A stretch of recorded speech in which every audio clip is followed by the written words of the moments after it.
मी रमेश मुकादम ग्रामोदय विचार माध्यमातून आज सेबीने 15 लाख करोड रुपयाचा घोटाळा झाल्याचं स्पष्ट करून देशाला हादरा दिलेला आहे आणि या संदर्भात बोलण्याचा प्रयत्न करणार आहे. व्हिडिओ आवडला तर लाईक करा, सबस्क्राईब करा आणि फॉरवर्ड करा.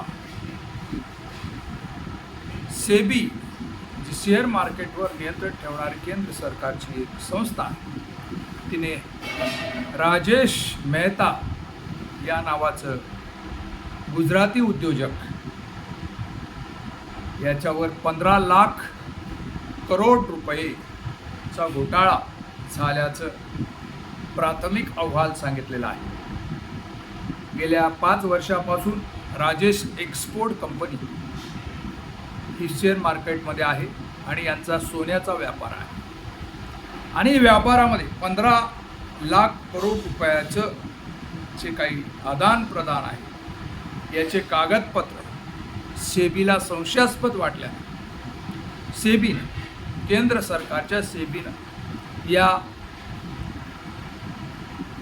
राजेश एक्सपोर्ट कंपनीच्या शेअरवर रोख लावलेली आहे. हे मार्केटमध्ये आता शेअर विकत घेऊ शकत नाही किंवा विकू शकत नाही. एक प्रकारची बंदी त्याच्यावर आणलेली आहे आणि 15 लाख करोडचा घोटाळा झाला आहे असं एकंदर सिद्ध होत आहे. आता चौकशी अंती काय होईल ते थोड्या दिवसात समजणार आहे. परंतु या 15 लाख करोड शेअर घोटाळ्यामध्ये LICने देखील याला फायनान्स केलेला आहे, अर्थपुरवठा केलेला आहे. यावरून हा धक्का आपल्याला पोचावा लागणार आहे आणि याच्यात तर मोठमोठे अधिकारी म्हणा किंवा मंत्री म्हणा देखील अडकली असण्याची शक्यता आहे.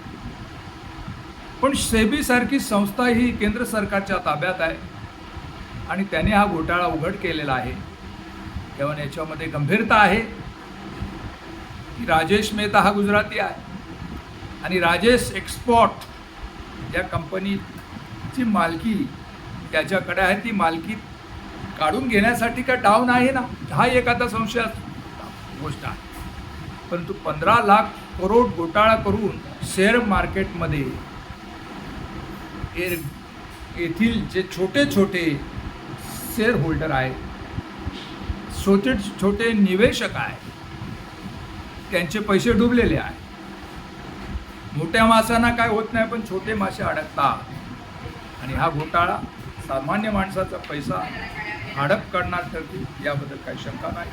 पण या संदर्भात आपलं म्हणणं काय, कमेंट्स करा आणि माझा व्हिडिओ आवडला तर लाईक करा, सबस्क्राईब करा, फॉरवर्ड करा. जय हिंद, जय महाराष्ट्र, जय भारत.